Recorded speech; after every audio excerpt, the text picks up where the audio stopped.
Hey there everybody, welcome back to the channel. We're going to very quickly give an overview of athletic dysfunction. These are sort of the most common things that we see, and this is really just to provide something to get people really thinking more concretely, more specifically, because too often when we're talking about chronic pain, we're thinking, my shoulder hurts. Okay, how does it hurt? What does it feel like? What does it look like? How is your ability to move your shoulder? And if we can get a little bit more concrete, then we instantaneously impact our ability to actually treat it because we get more clear on the direction I need to take. So let's take the shoulder because it's going to be really easy for the video and it'll be really easy to make some examples. So let's say that things are really stiff and tight, meaning let's say I'm stood up here and I have great posture and everything. I don't move my spine and I go to lift my arm up and it's so stiff and tight, I can't really move it higher than this. It doesn't hurt necessarily, but maybe I go into the gym and my coach wants to teach me how to do pull-ups, but I can't really reach higher than that. So if let's say I get with a really bad coach and they're going to have me doing kipping pull-ups, which is a very explosive, dynamic kind of pull-up where you're using momentum to help your body move up and down, well, I can't do that. So now I'm forcing my body through that kind of range of motion. We can understand how that could lead to an injury, right? So what we're talking about there, things are really stiff and tight. So my muscles or my joint is so stiff, so like dysfunctional, so dehydrated with poor circulation that I just can't move. But it doesn't necessarily hurt. I can do that and it's like, there's not really any pain. That's fine. But then, so we can also say that you have a bad position. So if I'm exercising and I want to go overhead, I'm now being forced. So like if I do a pull-up, I need to be able to go all the way overhead and even like a little bit further. So now we can say that I have really bad position. I can't get into a good position. And here's something else we can say about position, because a lot of people do pull-ups really wrong. When we do a pull-up, we want to be thinking about breaking the bar in half. So my elbows are kind of coming inwards a bit. When I flare them out, which is really common, so I'm doing pull-ups like this rather than this. All right, I want to be doing pull-ups here with my elbows in. I'm creating rotation through my shoulders. When I create this rotation, that's to the outside, external rotation. Look what happens to my shoulders. If I slouch, I'm rotating to the inside. Okay? If I'm stood here with magnificent posture and I internally rotate my shoulders, that becomes a slouch. When I externally rotate, they screw back into position. All right? Another thing we can say is that if I'm externally rotated, I'm in good posture, good position, and I go to raise my arms, I personally have great position here, great range of motion. I can actually move my arms through that range of motion. If I internally rotate, that's physically as high as I can go. My skeleton is now unscrewed out of position. It physically cannot move well. The more I externally rotate, the more impacted my shoulders become. And so maybe that's where the pain is coming from on top, attributed to a rotator cuff injury, where it slides underneath your shoulder blade to attach to your arm. Maybe that's getting so crushed under there for so many years, or just simply months or days, that now you have an injury and now things are painful, things are swollen, things are, problematic. So if I just simply have that bad position, I might not have pain by itself. Just like if I'm tight and stiff, I may not necessarily have pain. I don't necessarily have an injury. Things are just in poor quality, poor condition, okay? But let's say that I do try to exercise or I do something that my position and my tightness and stiffness doesn't really allow for, and I make things go excessively. Now I have swelling and an inflammation, okay? So your body has instigated an inflammation response. Be sure to see my video talking more specifically about what inflammation is, because this is kind of a just kind of tossed around term. People don't understand what inflammation is specifically. And if we can understand what it is, then it kind of becomes reasonable to understand why chronic inflammation is so poor. So inflammation and swelling, this is your body's natural healing process. It's how your body tells your immune system, hey, we have damaged tissues here. Please come in, remove the damaged stuff, and let's get on with healing. And that's what your lymphatics helps with. So inflammation, we'll typically attribute this to, hey, things feel painful, things look red, things look swollen, and there may be a slight heat to the area. Things are inflamed, things are swollen. That's normal, that's natural, it's supposed to happen. If it didn't happen, you would die because of the thing that this isn't healing. When you have an injury that is healed, but you still have chronic inflammation and swelling, that's where we become chronic instead of acute. So basically, if you have an injury that should heal, and just making this up, in less than a month, but you still have chronic stiffness, tightness, pain, swelling 6 months later, okay? We can understand that is chronic. It's no longer acute. You technically don't have an injury anymore. Everything's healed. Everything's hunky-dory, okay? So if you're at the stage of inflammation and swelling, this is where a lot of mobility work really needs to come in place. The tightness and stiffness and position, those kind of go together. You can typically fix most issues of stiffness and tightness just simply by getting into a good position, like what I do with my arms. You know, if you're like this all the time and we try to go up without any coaching, it's like that's as far as your arms will go. Boom, full range of motion, easy. Am I hitting my mic? I feel like this is really close to my neck. Sorry if there was a bunch of that as I go to make more of it.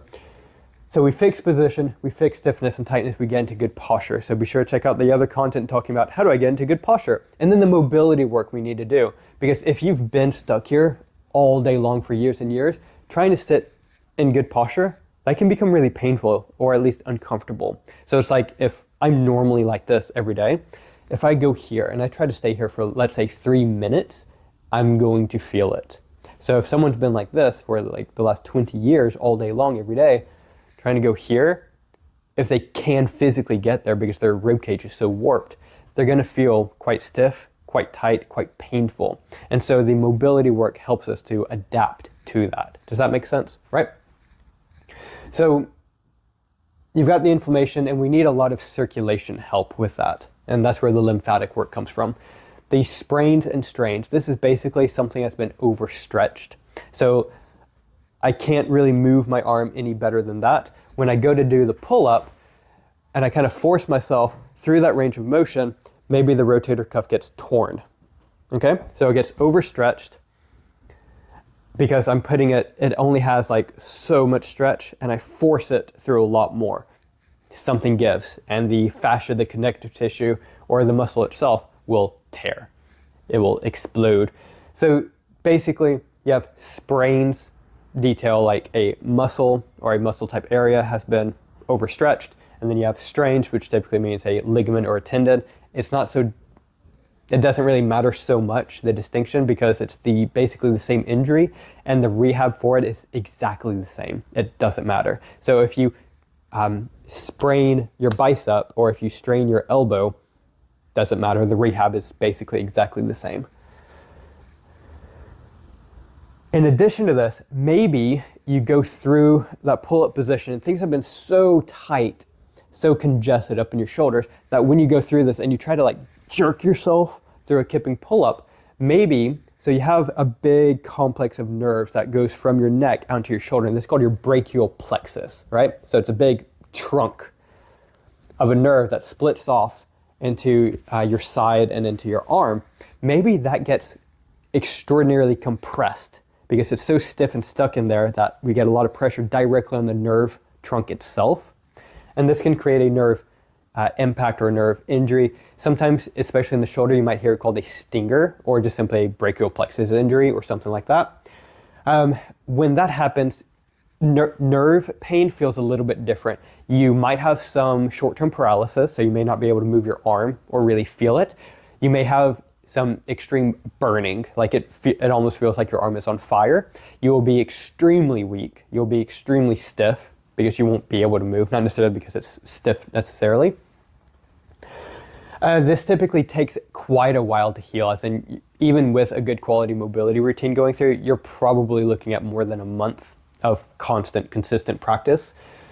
Just because the nerve, the central nervous system basically, well, that's peripheral, but basically really close to your central nervous system has been so severely threatened and injured and damaged possibly that your body will clench pretty heavily. So something to understand about all of this stuff is that when you get an injury, your body will clench around it like it's bracing. So I've hurt my shoulder doing those silly pull-ups. Everything gets really tight and stiff. Why? Your body's creating basically like a brace, a casting around the shoulder, so you cannot move it as well while it's healing. And that's important because I don't want to do another feat of strength while my shoulder's injured. So my body will create a lot of pain to help signal my body, hey, don't do that, and also to signal for my immune factors to get in there and take care of the injury. Does that make sense? Any questions on any of that? That's a pretty comprehensive overview of everything that we deal with generally. So if you're dealing with like knee tendonitis, things are really stiff and tight. You probably have bad position. There's going to be some inflammation. Maybe you strained your quads, and now that's pulling so much over your knee that you develop tendonitis in the knee. Does that make sense? All of these things kind of play together. You typically get all of this working together in some way, but it kind of gives us a more specific view. Not so much tunnel vision, but makes it not so big. So it's just generically, I have shoulder pain. Okay, well, what does it feel like?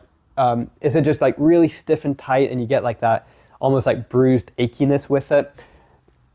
Did you have some kind of incident where you felt like or maybe even heard like a sharp tear in the back of your shoulder or on the top of it?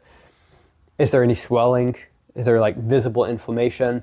Do you know you have really bad posture and that's why your shoulder's hurting? Or do you feel like you've impacted some nerves? Maybe you get some pins and needles or tingling down your arm, things like that. And it gives us just a little bit more specificity, if that's a word, for how can I treat it. Because hey, if your position is really bad, you can do all the mobility work you want. Your position's crap. You need to fix position first and foremost. Position's king. So it just gives us an idea of how do I better construct my mobility work. Hope that makes sense. If you suffer with chronic pain, chronic injuries, athletic injuries, I have got you covered. My name is Ethan Hammond, and I am a strength and rehab specialist. I work with people who want to return to sport and fitness, but feel that they can't because of pain and injuries. I've helped people with conditions such as lower back pain, ACL tears, shin splints, neck pain and chronic headaches, and so many more things. Now, a lot of you will be going through things like this, like what I just listed above, and you're saying that you cannot train anymore. Bullshit. You have got to train, and you've got to train right. Train or complain, that is the way this works. Now, I work in person in Southampton, England, but I have online services as well if you're a bit further out. And I also offer free consultations to get you started with a free game plan and strategy for getting out of pain. All you have to do is to send me a text or a WhatsApp message to 07 305 231 339, and I will personally get back to you in the next 24 hours to get you started on the road to proper recovery. If you are serious about leveling up and making real change, this is how you start.